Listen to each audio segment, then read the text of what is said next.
my first time back in China since 1996. So one more look at the plane.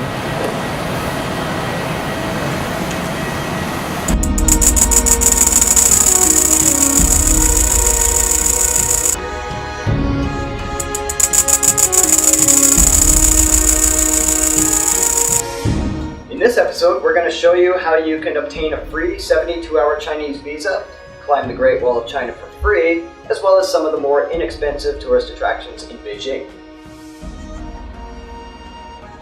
So Charles, have you ever been to Beijing before? I have. It's a great place to learn about Chinese culture, its history, and lots of amazing architectures like the Great Wall of China. In fact, I actually climbed the original, unrestored part of the Great Wall for free. Wow, but I really don't like the idea of having to apply for the visa, or having to pay for the application, or having to wait the next few weeks for your passport to arrive. True, but there's a little secret on getting into China visa-free for 72 hours. If your flight has a stopover in one of the major cities in China, including Beijing, and your final destination terminates in a third country including Taiwan, Hong Kong, and Macau, you qualify for this visa exemption provided you're coming from one of the 51 countries listed in the description. My stopover is only for a few hours. Also, when does my 72 hours actually start? Well, in most cases, you can just request your airline to give you a stopover extension for 1 day, 2 days, or even 3 days. And your 72 hours starts at the midnight on the day you arrive in Beijing. For example, if you land at 8 a.m. on May 1st, your 72 hour actually starts at the midnight of May 1st, and you must leave by 11:59 p.m. on May 3rd. Just out of curiosity, what can I do in Beijing for 3 days? Is there anything that I don't have to pay for? Of course, but before you do that, you need to get from the airport, and the most inexpensive option is to take the metro, the Airport Express, for about 25 yuan or $4. Most of the tourist sites are easily accessible by metro, which only costs 30 US cents each way with unlimited transfers. The first train starts at 5 a.m. and the last train ends at 11 p.m. Now, one thing to keep in mind is there is a bit of a problem in China with counterfeit money being given towards foreigners who may not be familiar with the currency. So whatever you do, do not exchange your foreign currency in the street or in any of the small shops. You also don't want to do it at the airport either. They usually have pretty high rates and come with extra fees. It's better you just do it from an ATM, withdraw, which usually gives you the best exchange rate possible. If your bank is a part of Global ATM Alliance, such as Bank of America, Scotiabank, Deutsche Bank, and Barclays, you can withdraw free of surcharge at China Construction Bank ATM. And you need to be aware of few scams that targeting tourists. First, tourist menus. Try to find a bilingual menu in restaurants to avoid being given a foreigner's menu. Many are unaware that average price of a meal will be offered at different price to locals and foreigners, sometimes 2 or 3 times higher. And take only official yellow colored taxis. The official taxis have a Beijing license plate. All other taxis are considered black taxis. The illegal taxis are not metered and always charge up to 3 times the average fare.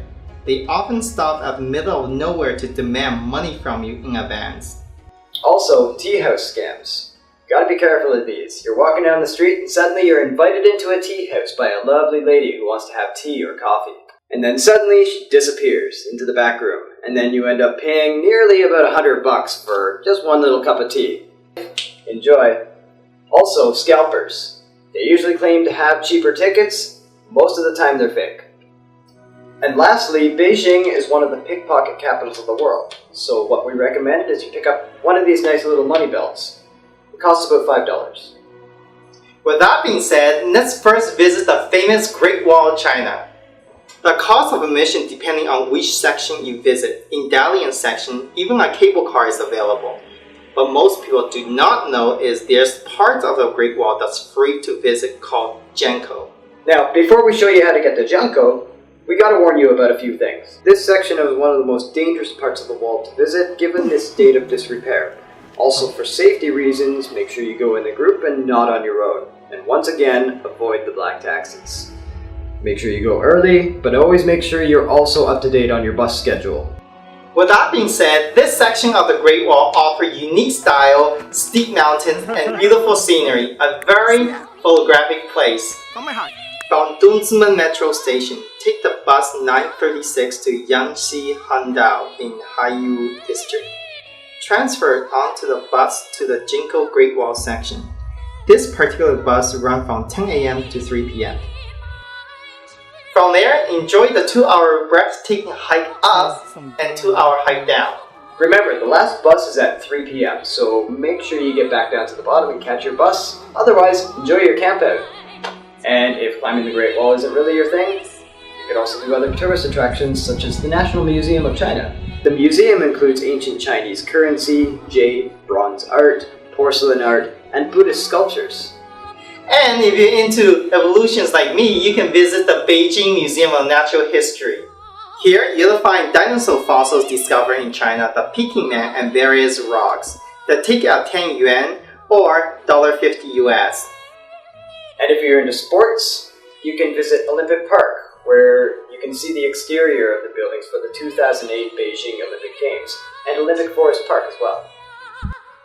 But also beware of those guys who walk around with these really big cameras and then they offer to take your picture and then sell it back to you for a super expensive price. And of course, your visit will not be complete without a photo op in front of the Tiananmen Square.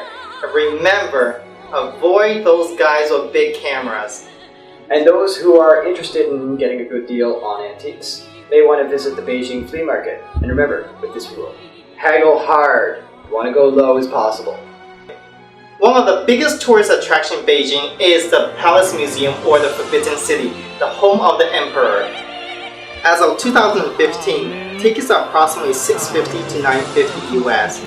But if you bring a student card, it only costs $320. Don't forget to also visit the Beijing Temple of Heaven for $1. Situated in south part of central Beijing, it is where the emperor goes to pray and pay respect to the heaven.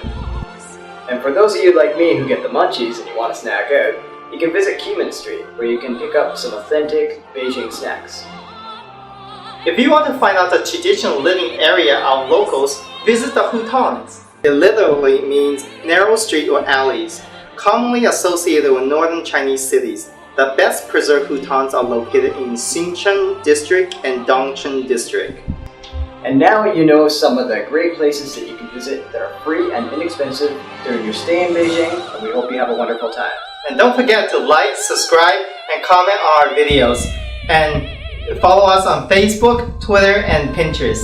Thanks for watching. Thanks for watching. Hey. That's my line! No, it's my line. My line! I can't work under these conditions. Me too! So apparently this is one of the top universities in China, in the world actually. That's what they, at least that's what the communists claim.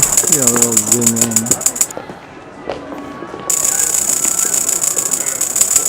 I love you all from the Great Wall and